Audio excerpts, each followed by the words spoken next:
नमस्कार, आप देख रहे हैं हिंदी खबर और मैं हूं आपके साथ कीर्ति बिंदल। 8वां दिन हो गया है इजराइल और फिलिस्तीन के बीच संघर्ष अभी भी जारी। इस बीच एक बड़ी खबर आपको सबसे पहले बता दें, अमेरिकी विदेश मंत्री एंटनी ब्लिंकन की इजराइल से अपील, हमास के खिलाफ ऑपरेशन में सावधानी बरतें। ये ब्लिंकन ने कहा है, हमास के खिलाफ ऑपरेशन से लोगों को नुकसान ना हो।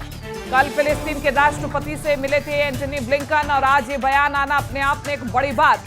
एंटनी ब्लिंकन का दिल पिघला और उन्होंने कहा कि लोगों को नुकसान नहीं पहुंचना चाहिए इस ऑपरेशन के बीच में, लेकिन जब इस प्रकार के ऑपरेशन चलते हैं तो निश्चित तौर पर लोग भी इसकी जद में आते हैं और अब कहीं ना कहीं इजराइल को हिदायत देते हुए नजर आ रहे एंटनी ब्लिंकन। अमेरिकी विदेश मंत्री एंटनी ब्लिंकन की इजराइल से अपील, हमास के खिलाफ ऑपरेशन में थोड़ी सी नरमी बरते। कल फिलिस्तीन के राष्ट्रपति से मिले थे एंटनी ब्लिंकन।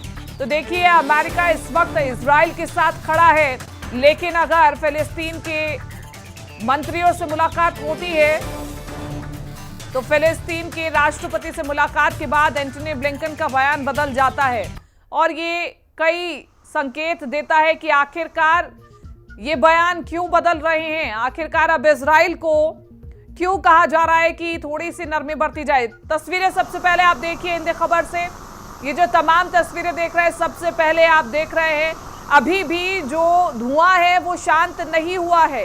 ये ऊंची ऊंची खड़ी इमारतें हैं, कब ढह जाएं इसका कुछ नहीं पता, क्योंकि इजराइल अब ये ठान चुका है कि जो हमला किया गया हमास की ओर से उसका बदला तो लिया जाएगा और कहीं ना कहीं इजराइल को छेड़ करके अच्छा नहीं किया हमास ने। ऐसे में अब आतंकवाद का खात्मा हो ये ठान चुका है इजराइल। साथ के साथ गाजा पट्टी को भी 24 घंटे में खाली करने का आदेश दे दिया गया है, अल्टीमेटम दे दिया गया है। इसको लेकर के अमेरिका का भी अपना रुख है कि 24 घंटे का जो समय दिया गया है वो वहां के लोगों के लिए बहुत कम है। तो बड़ा सवाल ये है कि गाजा पट्टी को क्या इतनी आसानी से फिलिस्तीनी छोड़ देंगे, ये भी सबसे बड़ा सवाल है, क्योंकि काफी समय से वहां पर रह रहे हैं, अपना अधिकार वो मानते हैं, ये सोचते हैं कि इजराइल ने कब्जा किया है यहाँ, तो पहले फिलिस्तीन का कब्जा था। तो ये जो गाजा पट्टी वाला एरिया है बहुत ज्यादा सेंसिटिव है और इस एरिया पर लगातार इजराइल अपनी फोर्स आगे बढ़ा रही है। अब अमेरिका की ओर से भी F-15 को वहां पर तैनात कर दिया गया है। तो ये जो तमाम फैक्टर्स हैं ये बताते हैं कि ये जो संघर्ष है अभी तो रुकने वाला नहीं है। कम से कम 8 दिन हो गए हैं और आगे शायद हो सकता है कि ये कहीं ना कहीं 18 दिन चले, हो सकता है 80 दिन भी चले, लेकिन कोशिश अब बाकी देशों की ओर से की जा रही है कि इसे जल्द से जल्द खत्म कराया जाए। अमेरिका के भी जो बयान सामने आ रहे हैं, दोनों ओर से अलग अलग बयान सामने आ रहे हैं। इजराइल के लिए अलग बयान सामने आ रहा है, फिलिस्तीन के लिए अलग से बयान सामने आ रहा है। तो ऐसे में कहीं ना कहीं सवाल खड़ा होता है कि इजराइल अमेरिका एक बार फिर से अपना दोहरा रवैया तो नहीं दिखा देगा, क्योंकि अब अमेरिका की ओर से कहा जा रहा है कि फिलिस्तीन के लोगों की कोई गलती नहीं है, गलती है तो हमास की है, गलती है तो हमास के आतंकवादियों की है, क्योंकि फिलिस्तीन भी चाहता है कि शांति हो और फिलिस्तीन भी चाहता है कि लोगों की मृत्यु ना हो। तो इस प्रकार के जब बयान सामने आते हैं तो कहीं ना कहीं कंफ्यूजन क्रिएट होती है कि विश्व की सबसे बड़ी महाशक्ति अमेरिका आखिरकार चाहता क्या है, क्या वो इजराइल के साथ है या फिर वो फिलिस्तीन के साथ है। लेकिन अगर ह्यूमैनिटी के साथ है तो निश्चित तौर पर दोनों ओर के लोगों को कहीं ना कहीं बचाना सबसे ज्यादा महत्वपूर्ण होना चाहिए।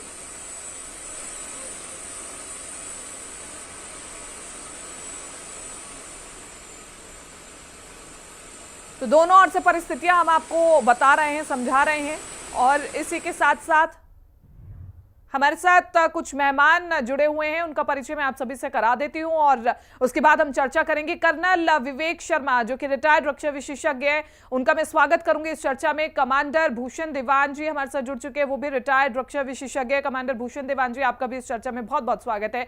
भूषण दीवान जी, शुरुआत सबसे पहले मैं आपके साथ करना चाहूंगी। कल से हम जिक्र कर रहे हैं कि अमेरिका आखिरकार चाहता क्या है। अमेरिका ने ये तो स्पष्ट कर दिया है कि वो इजराइल के साथ खड़ा है, इजराइल के लिए कहीं ना कहीं फोर्स भी लगातार भेज रहा है, लेकिन जब वो ये कहता है कि फिलिस्तीन की जो लोग हैं उनकी भी जान महत्वपूर्ण है, इसलिए हमास के प्रति जो है थोड़ा सा सोच समझ करके इजराइल चले, तो इस रवैये को, इस व्यवहार को, इस बयान को आप कैसे देखते हैं? कीर्ति जी धन्यवाद। कि आपके चैनल पे बुलाने के लिए। इस स्टेटमेंट की दो तरीके से इंटरप्रिटेशन की जा सकती है। एक तो जो किया जा रहा है करते रहें, पर बातें अच्छी अच्छी मीठी मीठी करें। वो भी ब्लिंकन साहब इस टाइप से कह रहे हैं, नहीं हमें बड़ी कंसर्न है कि पैलेस्टीनियंस की मौत ना हो, और साथ में सपोर्ट भी कर रहे हैं। इसको ऐसा भी कहा जा सकता है, अंग्रेजी में कहते हैं running with the rabbit, hunting with the hound. भाई शिकार हो रहा है तो शिकारी के साथ भी, और जिसका शिकार है उसके साथ भी आप दोनों की तरफ दौड़ रहे हैं, नंबर 1। हाँ, अगर ये सीरियसली कहा है उन्होंने, अमेरिका की हालत जो है, गवर्नमेंट की जो हालत है, वो फाइनेंशियली काफी खराब है। मेरे कुछ फ्रेंड्स, मैंने बात की अमेरिकन फ्रेंड्स अमेरिका में, वो ये भी कह रहे हैं कि शुक्रवार को पता लगेगा कि फाइनली क्या स्टैंड अमेरिका लेता है। शुक्रवार माने अभी शुक्रवार तो वहां खत्म नहीं हुआ है अमेरिका में, तो वो पता लगेगा क्या है। तो दोनों चीजें हो सकती हैं, पर बहरहाल जो भी कहें आप, ये तो पक्की बात है कि किसी भी सूरत हाल में गाजा जो है उसको खाली करा के रहेगा इजराइल। 4 लाख आदमी पलायन कर चुके हैं गाजा से, और ये लॉन्ग टर्म सोल्यूशन के हिसाब से ये गाजा को खाली करा के, गाजा को कैप्चर करके इजराइल तभी रेस्ट करेगा।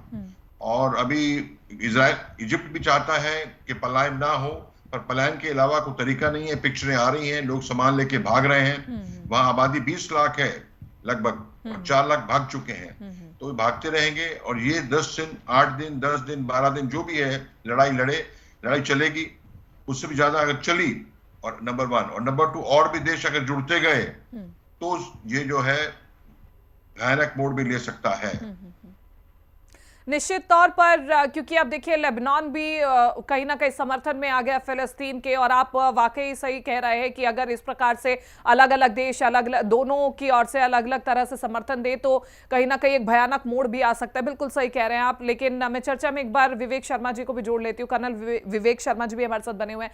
कर्नल विवेक शर्मा जी, सीधे तौर पर अमेरिका ने एक सवाल खड़ा किया है, एक चिंता जाहिर की है कि इजराइल का गाजा पर अटैक के बाद उसके बाद प्लान क्या है, और यही आम जनता भी जानना चाहती है कि आखिरकार इस युद्ध का परिणाम क्या होने वाला है। गाजा पट्टी के बाद फिर उसके बाद क्या कोई ठोस प्लान है इजराइल के पास?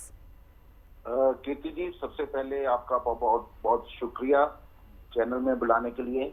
अभी जो इजराइल और हमास की लड़ाई है इस फेज में आ गई है जहां पर एयर अटैक ऑलमोस्ट चल रहे हैं और चलते रहेंगे, लेकिन ग्राउंड फोर्सेस को गाजा स्ट्रिप में जाना ही पड़ेगा अगर उन्होंने हमास को एकदम अपने बिलों से निकालना है। अभी जो ग्राउंड फोर्सेस, जब हम बोलते हैं कि गाजा स्ट्रिप में जाने के लिए, तो मतलब ये बिल्ट अप एरिया है पूरा। तो हम आर्मी में अपनी इस लैंग्वेज को बोलते हैं fighting in built up area. और जो fighting in built up area है, ये एक काफी मुश्किल लड़ाई समझी जाती है। इसके कारण है कि पहली बात कि हमास के जो मिलिटेंट्स हैं और सिविलियंस हैं वो आप डिफरेंशिएट नहीं कर सकते। दूसरी बात, जो वॉर है उसमें कोलेटरल डैमेज होना लाजमी है। आप कितना भी आप अमेरिकन प्राइम मिनिस्टर कह रहे हैं कि प्रेसिडेंट कह रहे हैं कि कोलेटरल डैमेज ना हो, बचाओ, लेकिन जब लड़ाई शुरू हो जाती है तो आप इसको रोक नहीं सकते।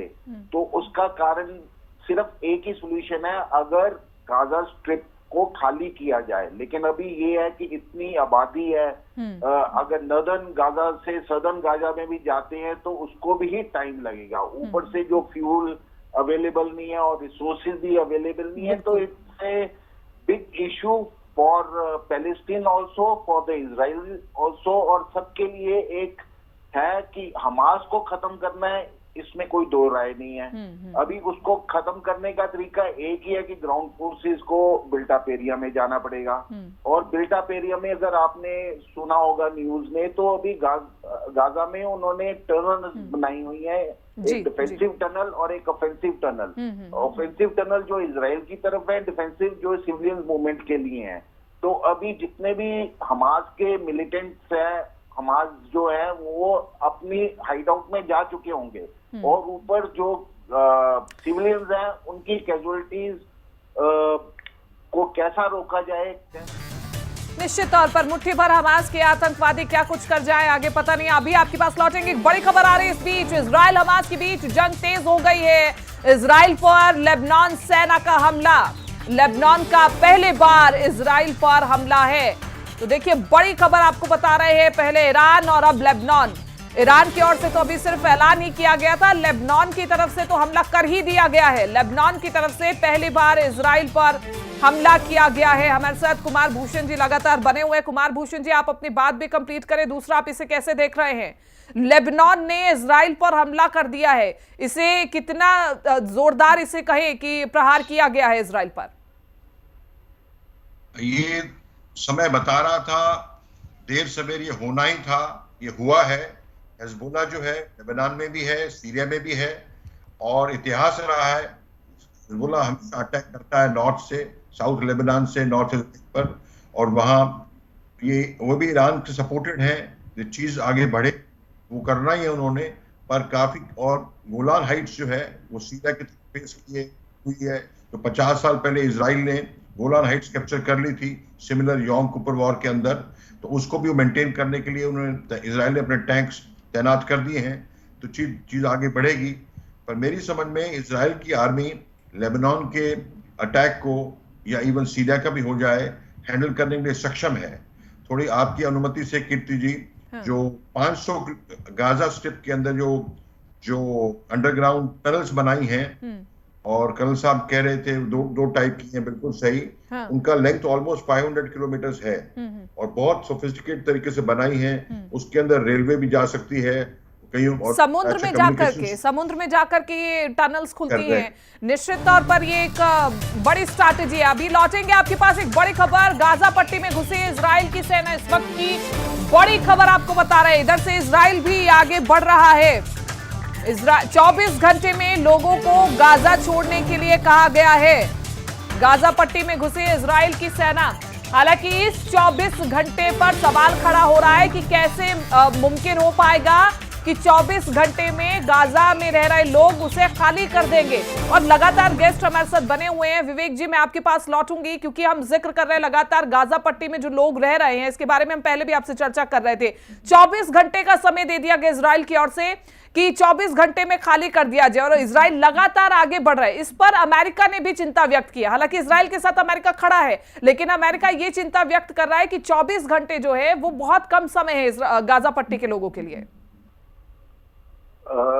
ये आप सही बता रहे हैं, लेकिन जनरली जब भी बिल्ट अप एरिया में ऑपरेशंस होता है, तो ये दूसरा माफी के साथ बीच में रोकूंगी, दूसरा ये एरिया भी कैसा, थोड़ा सा इसके बारे में भी बताएं, और कितना आसान होगा लोगों को यहाँ से जल्दी से मूव करना। अभी वही बता रहा हूँ। एक ये ऑपरेशन अभी कॉर्डन एंड सर्च है, मतलब कि आपको कॉर्डन भी करना है कि बाहर से भी कोई मिलिटेंट ना आए, और सर्च भी करना है जो अंदर मिलिटेंट है वो बाहर ना भाग सके। तो जनरली जब ये ऑपरेशंस होते हैं, तो जितने भी सिविलियन पॉपुलेशन होते हैं उसको आप एक जगह पर बैठा देते हो, कैंप कर देते हो। लेकिन अभी ये छोटे विलेजेस, टाउन उस हिसाब से है। लेकिन गाजा में अभी तकरीबन 10 लाख के करीब लोग हैं, और अभी उनकी लोकेलिटीज वाइज ये ऑपरेशन सब एक साथ नहीं चलेगा। इसको लोकेलिटी वाइज उनको ये ऑपरेशन कॉन्टेक्ट करना पड़ेगा कि एक लोकेलिटी लिया, उसको कॉर्डन किया, सिविलियंस को बाहर निकाला, फिर बाकी सर्च ऑपरेशन किया, और उसके बाद बाकी के एरिया को करना पड़ेगा। लेकिन बिल्ट अप एरिया करने के कारण अभी ये मैसिव फोर्स चाहिए होगी अगर इसको साइमल्टेनियसली ये सारे ऑपरेशन चलाने हैं सब जगह पर।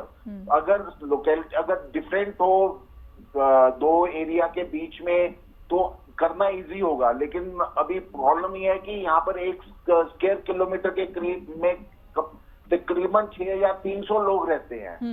अभी आप 1 स्क्वायर किलोमीटर को भी एक आइसोलेट करते हैं, उसके 6000 लोगों को बाहर निकालते हो, फिर सर्च करते हो, फिर दूसरे ऑपरेशन, तो फिर लेकिन इंटरमिंगल कर सकते हैं। जो जहां से सर्च किया वहां से दूसरे एरिया में मिलिटेंट जा सकते हैं, या उस एरिया में वापस जा सकते हैं।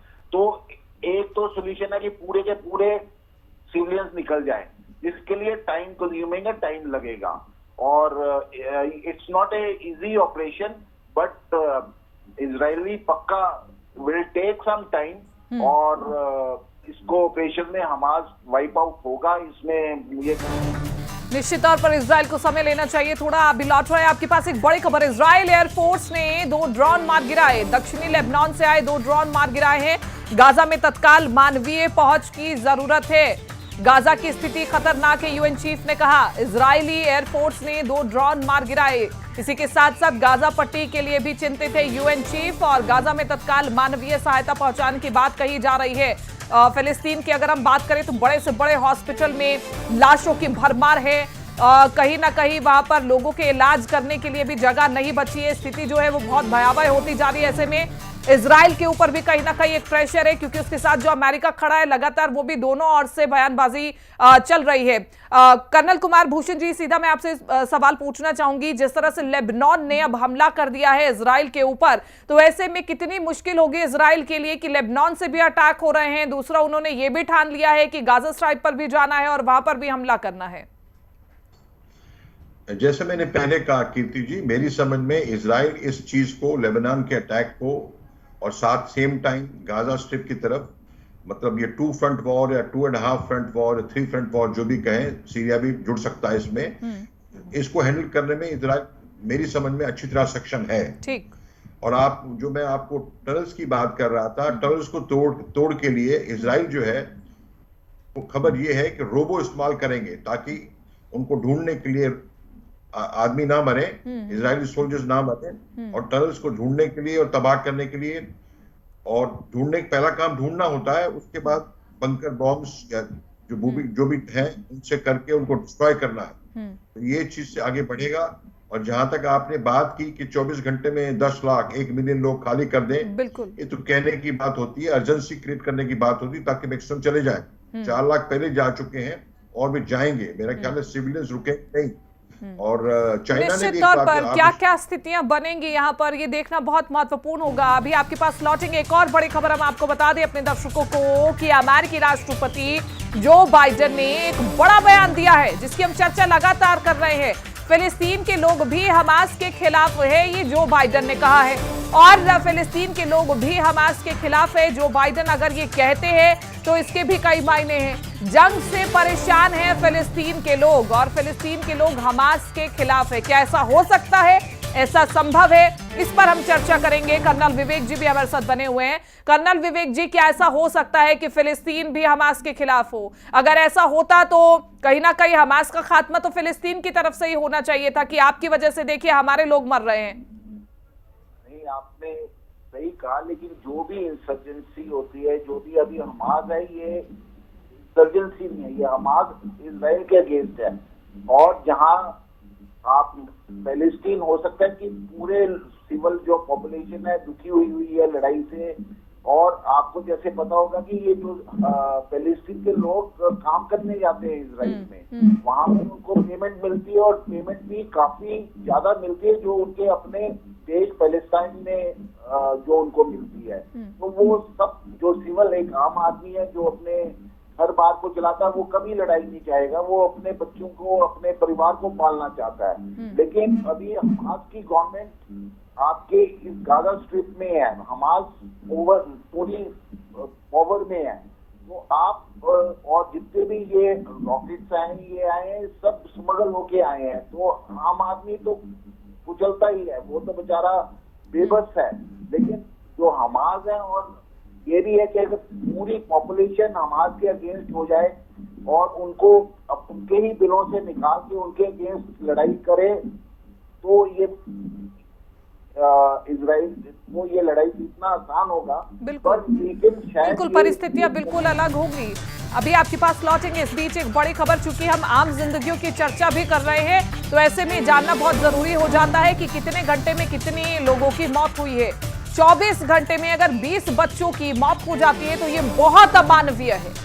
जिस तरह से बच्चों को मारा जा रहा है, गला घोट करके मारा जा रहा है, लाइव हत्या करी जा रही है। हम देख रहे हैं कि सोशल प्लेटफॉर्म्स पर लाइव होकर के आतंकवादी उन्हें मार दे रहे हैं। तो क्या आखिरकार ये जिंदगियां मायने नहीं रखती हैं? कर्नल कुमार भूषण जी, आपका रुख करना चाहूंगी, क्योंकि लगातार हमारे साथ कर्नल विवेक जी भी लोगों की हत्याओं पर बात कर रहे हैं। क्या ये अमानवीय नहीं है? 24 घंटे में 20 बच्चों की मौत हो जाना, गला घोट करके बच्चों को मार दिया जा रहा है, प्रेग्नेंट महिलाओं को मार दिया जा रहा है। कम से कम युद्ध से इस प्रकार की तस्वीरें आना तो बिल्कुल ठीक नहीं है। बेशक बहुत गलत चीज है, बेशक इसको किसी भी कोई शब्द नहीं मिलते जिन शब्दों में इनकी भर्त्सना की जाए। ये सवाल बिल्कुल जायज है और बिल्कुल ऑब्वियस इसका आंसर है। और हाँ। जो आपने कीर्ति जी आपने बात कही PLO फलस्तीन वर्सेस हमास, हिस्ट्री बता रही है और आपको पता होगा कि 1974 में यूएनओ ने PLO को रिकॉग्नाइज किया था। उनको यूएनओ के अंदर, यूएनओ जनरल असेंबली के अंदर एक ऑब्जर्वर मेंबर का स्टेटस दिया था और वोटिंग राइट नहीं थे। PLO क्या है, जैसे भारत की लड़ाई हुई अंग्रेजों के साथ, एक गरम दल था, एक नरम दल था। तो PLO क्या है, वो नरम दल है और हमास क्या है, गरम दल है। हमास क्या कहता है, आप तो भगोड़े हैं, आप तो मिल जाए, इजराइल के साथ मिल चुके हैं। ये उनका आपस में डिफरेंसेस काफी सीरियस हैं। तो वो इसलिए PLO नहीं चाहता है कि लड़ाई आगे बढ़े। और जहां तक वो टनल्स की बात हो रही थी, मैं आपको बता दूं, इजिप्ट में नहीं चाहता था। 10 साल से 12 साल से इजराइल, अरब इजिप्ट ने भी कोशिश की है कि ये जो टनल्स हैं इनको फ्लडिंग करके तबाह करने की कोशिश की है। और इसका मतलब ये है कि लड़ाई वहां कोई नहीं चाहता, ठीक बात है, पर ये जो क्योंकि की बात कर रहे हैं, ये तो जमीन के ऊपर जंग लड़ना इजराइल के लिए बहुत ज्यादा इजी है, लेकिन जमीन के नीचे जो लड़ाई लड़ना है वो बहुत ज्यादा मुश्किल होता जा रहा है। अभी भी ऐसे बंधक है जो कि हमास की ओर से बनाए हुए हैं। हाँ। इस सूरत हाल में जहां अर्बन, कर्नल साहब भी कह रहे थे, और बिल्टअप एरिया है, अर्बन एरिया है, बिल्डिंग्स हैं, वहां भी ग्राउंड की सतह पे भी लड़ना इजरायली फोर्सेस के लिए मुश्किल है। क्यों? आपके टैंक भी जाएं, आपके आर्मर्ड पर्सनल कैरियर्स भी जाएं, तो कहीं से भी स्नाइपर फायर बिल्डिंग के अंदर से आ सकता है, हर चीज का पता नहीं लगा सकते। और इन मुश्किलातों के बाद भी अगर ऐसी तस्वीरें सामने आती है तो निश्चित तौर पर अब ये साफ हो चुका है कि इजराइल ने अब ठान लिया है कि गाजा पट्टी को भी खत्म करना है, हमास को भी खत्म करना है। आप दोनों का बहुत बहुत शुक्रिया इस चर्चा में जुड़ने के लिए, अपनी राय रखने के लिए। लेकिन इजराइल और हमास की इस जंग के बीच जो तमाम तस्वीरें आ रही हैं, तमाम अपडेट्स आ रही हैं, हिंदी खबर पर हम लगातार आपको दे रहे हैं। फिलहाल इस चर्चा में मेरे साथ इतना ही, दीजिए इजाजत, नमस्कार।